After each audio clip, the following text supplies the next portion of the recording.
Hello दोस्तों, मैं इस वीडियो के माध्यम से आपको ये बताना जा रहा हूँ कि ये केस है रिसेंटली जो कलकत्ता हाईकोर्ट के सामने आया था, जहाँ पे कलकत्ता हाईकोर्ट ने ये कहा कि एक मृत बच्ची के साथ सेक्सुअल इंटरकोर्स रेप की कैटेगरी में फॉल नहीं करेगा। इस बारे में देखिए, इस केस में बेसिकली क्या हुआ कि पहले कुछ लोगों ने एक बच्ची के साथ 9 साल की बच्ची के साथ रेप किया और उसका फिर मर्डर किया, और उसको जब गाड़ने जा रहे थे, छुपाने जा रहे थे, तो एक व्यक्ति ने जो गाड़ने में मदद कर रहा था उसने उस डेड बॉडी के साथ, उस बच्चे की डेड बॉडी के साथ सेक्सुअल इंटरकोर्स किया, जिसको कोर्ट ने कहा कि वो रेप नहीं है, क्योंकि रेप के लिए जरूरी है उस व्यक्ति का, उस महिला का, उस बच्ची का जिंदा होना।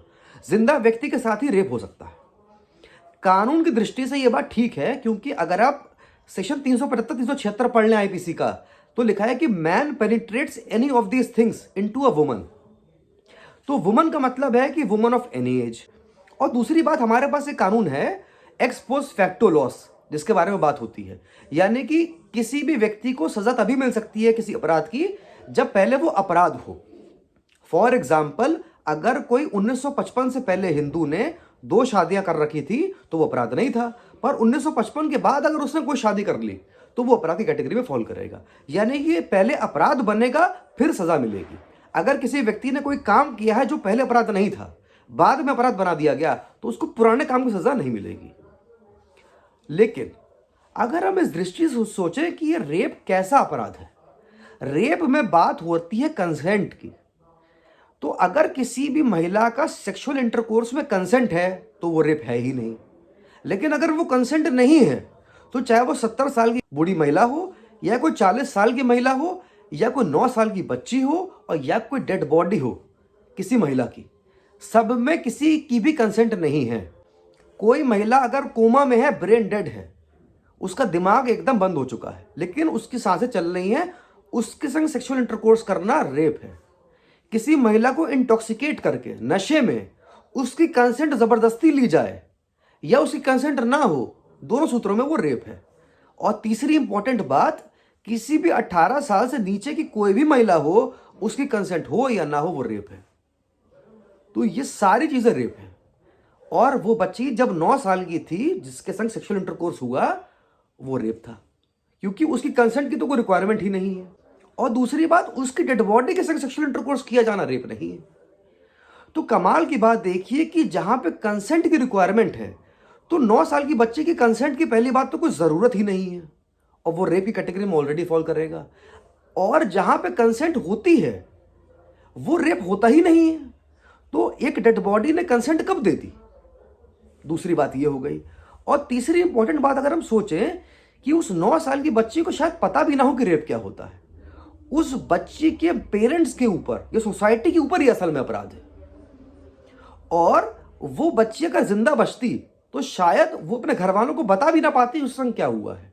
उसके घर वाले रिपोर्ट करते तो वो अपराध सामने आता। और उसी तरह से उसके घर वालों ने जब रिपोर्ट किया उसके मरने के बाद कि उस बच्चे के संग रेप हुआ है, तो उसके रेप के बारे में कुछ बात हुई होगी। तो वो मर गई या वो जिंदा थी, दोनों सूत्रों में रिपोर्ट करने वाले तो उसके पेरेंट्स हैं। तो अपराध तो असल में उसके पेरेंट्स या सोसाइटी के ऊपर हुआ है।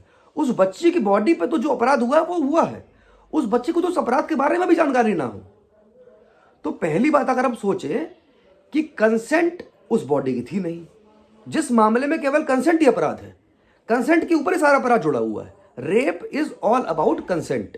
If there is consent there is no rape, if there is no consent there is rape. Dead body had no consent. Under 18 you have your consent और you don't have your consent, it is rape. Thirdly, यहां पे जो बच्ची थी वो report खुद कर ही नहीं सकती थी, और उसके रिपोर्ट करता ही उसके घर वाले या उसके कोई गार्जियन या कोई सोसाइटी के व्यक्ति, तो वहां पे उन्होंने रिपोर्ट किया। तो असल में जब वो व्यक्ति उस डेड बॉडी के साथ सेक्सुअल इंटरकोर्स कर रहा होगा, वो असल में उस बच्ची के साथ नहीं, उसके घर वालों के साथ, सोसाइटी के संग रेप कर रहा है। और दूसरी बात मैं आपको यह बताना चाहता हूं कि ये मेरा एक व्यू पॉइंट है इस चीज के ऊपर, क्योंकि कानून बनाना हमारा काम नहीं है और ना कानून को ले डाउन करना हमारा काम है। ये सुप्रीम कोर्ट, हाई कोर्ट और पार्लियामेंट और स्टेट लेजिस्लेचर के ऊपर जिम्मेदारी है कि वो कानून को फ्रेम करें। लेकिन हमको ये बात सिर्फ सोचने वाली है कि रेप अपराध जो है, यहां पे बेसिक चीज कंसेंट मैटर करती है, और जहां पे कंसेंट ही नहीं है तो वहां पे वो ऑलरेडी रेप की कैटेगरी में फॉल कर गया। दूसरी इंपॉर्टेंट बात, अगर हम रेप के कानून में ही देखें तो एक धारा बनी हुई है 375 376 में, जहां पे ये कहा गया है कि कब रेप की ग्रेविटी बढ़ जाती है।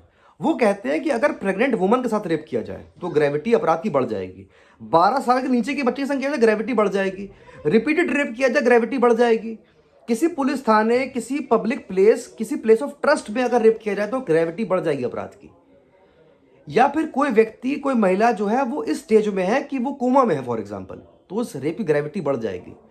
और यहां पे डेड बॉडी के संग अगर सेक्सुअल इंटरकोर्स हो रहा है तो वो रेप ही नहीं है।